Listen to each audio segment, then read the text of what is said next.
Shalom Aleichem. Peace be to you. This is Micah. I'm here at the park in Tampico. It is July the 6th. 2 more days until we leave for the U.S. There is a Kiva. There's the view of the park. We'll go on our little walk. It's a beautiful day. It's a sunny day. Good day to be out and about, getting your fresh air and sunshine, which is good for the body. I hear the birds chirping. Wednesday, halfway through the week. It's a wonderful day. Please take the time to enjoy nature. It is God's creation. And be outside. It's healthy for you. I think more people need to be outdoors. And you don't necessarily have to be hiking or camping or doing any strenuous activities. You can just be outside, go to the park and sit down and watch the birds and just watch your surrounding area. That in itself is really nice. It gets you from the inside to the outdoors. Okay, so what can we muse about? Oh, plenty of things. Let's talk about what I just recently heard about. Are you guys familiar with the Georgia Guidestones? It's a set of guidestones in Georgia that was commissioned decades ago by a guy who went by the pseudonym Robert C. Christian. And when I was in Arkansas, I had a coworker. She took a vacation trip. She went to Georgia. She took pictures of the Georgia Guidestones too. And took pictures of her beside it. So I know it's real. It's been talked about by some, and it is rather spooky because one of the rules on that Georgia Guidestone is to keep the human population to, I believe it was 500 million. So why would you want to keep it down to 500 million? Because right now we're at, what are we at, 7-8 billion people? I mean, who knows really how many there are. It's practically impossible to do a count of how many people there are.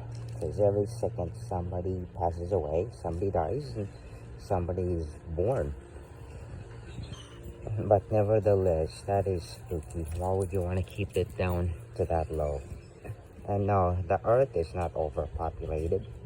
Now, maybe some places like in New York or the big cities, it does get crowded and congested. But nowhere near is Earth even remotely close to being overpopulated. There are plenty of open, wide places to live. It's not always easy to up and leave and live where you want to live. The best thing is to go where God called you to go. Where I'm still waiting on for God to give me direction, and I don't have much time. So this is going to really be spontaneous in the last minute. But God has always provided for me. So I'm not worried at all. I'll go where I need to go. Like a contract with where I need to stay. Find a job, which I'm not worried about. I'll probably be a direct support personnel where I did for 4 years. It's a wonderful job. You get to help someone get better, and in turn, they help you get better. So that Georgia Guidestone, back to it, was damaged. Supposedly they had used explosive. Now it's not totally destroyed. It's still standing there. I think it's just a chunk portion of it is damaged. But I've heard it say that they, I guess the elites, those who want to control the world, they tell you what they're gonna do. It's their way of trying to declare themselves in a sense. So they can always say, see, I told you so. They try to tell you what to do before they actually do it. Okay? Have you heard of predictive programming? It's kind of like foreshadowing what they're gonna do.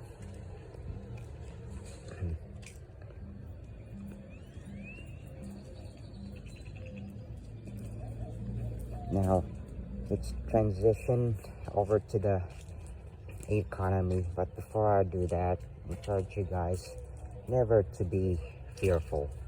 But the forces of darkness, they are strong, and it seems to be getting stronger as time goes by. But never fear. Never fear, because God is and will always be in control. And He already promised us victory. So no need to be fearful. No need to be worried, as the time here on earth is temporary.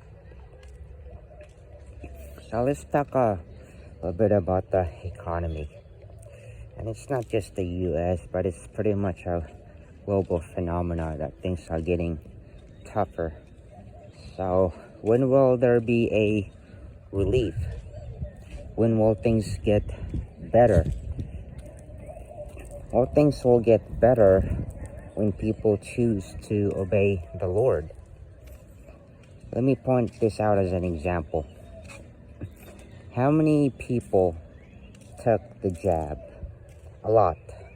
Where I work at, the majority of residents for jab.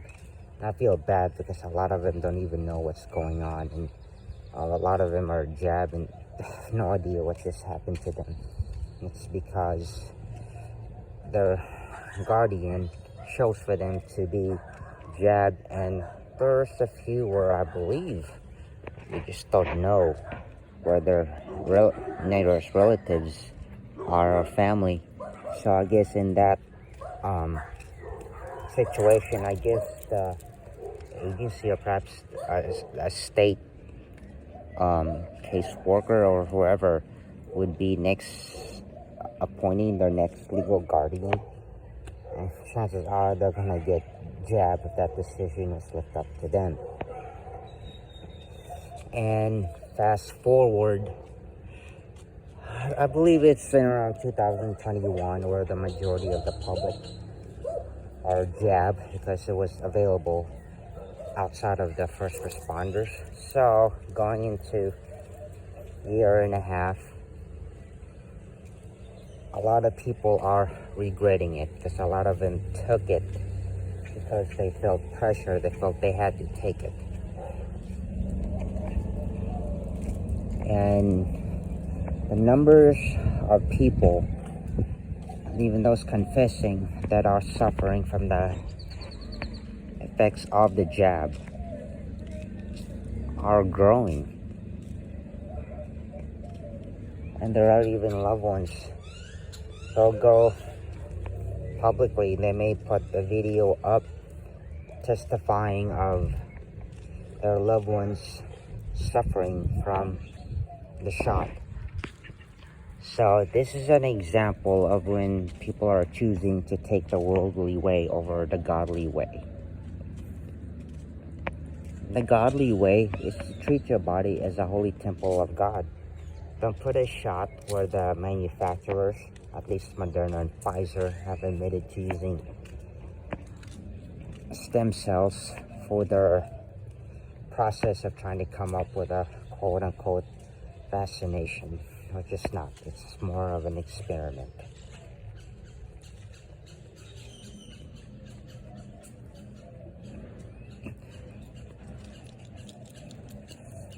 There's just so many examples of people choosing the world over the Lord. But if you use the common sense, if people were to be obedient to God, would this world be in a much better place? Yes, it would. That's not to say that disasters still wouldn't happen, or bad things wouldn't happen to people, because they will. It's just life. However, because people have made worldly decisions, this is part of why our society It's the way it is. Let me point out to you another case and example. Folks, you're able to work, you should work. It helps create your character. Alright, there's Akiva. Akiva! Akiva! There you are. Leave that doggy alone, okay? You do an Explorino. Maybe do your own video. Say hi. Akiva, say hi. My little Shiba Inu, Akiva. I need you to pray for us. I'll be out of Tampico in 3 days, headed back to the U.S.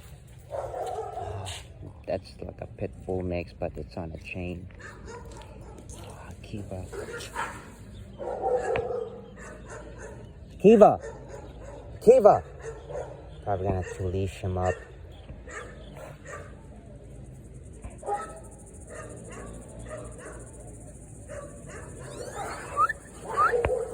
Akiva! Akiva! I'm gonna have to pause this.